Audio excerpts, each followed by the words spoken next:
Hi! Welcome to filmy news. ఈరోజు మనం 'double iSmart Shankar' movie review గురించి మాట్లాడుకుందాం.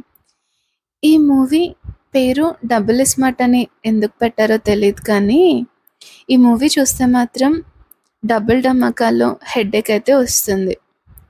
అసలు పూరి జగన్నాథ్ గారు ఎంత మంచి డైరెక్టర్. తను ఒకప్పటి మూవీస్ తలుచుకుంటే 'పోకిరి' అనేది ఇండస్ట్రీ హిట్. ఆ టైంలో అది 9,00,00,000 వసూలు చేసింది మూవీ.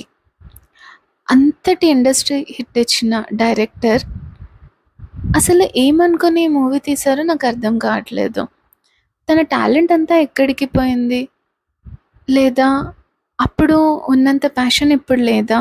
అప్పుడు ఉన్నన్ని ఐడియాలు ఇప్పుడు రావట్లేదా? ఒకప్పుడు పూరి జగన్నాథ్ మూవీస్ అంటే నేను వెళ్ళి ఫస్ట్ డే ఫస్ట్ షో చూసేదాన్ని.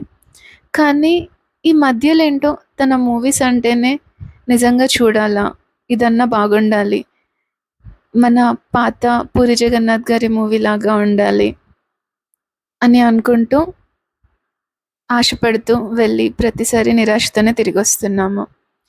ఈ మూవీ ఒక ప్రాపర్ స్టోరీ లేదు, ఒక ప్రాపర్ యాక్టింగ్ లేదు. ఇస్మార్ట్ శంకర్లో రామ్ చాలా బాగా యాక్ట్ చేశారు, కానీ ఈ మూవీలో ఆ ఇంపాక్ట్ అయితే తీసుకురాలేకపోయారు.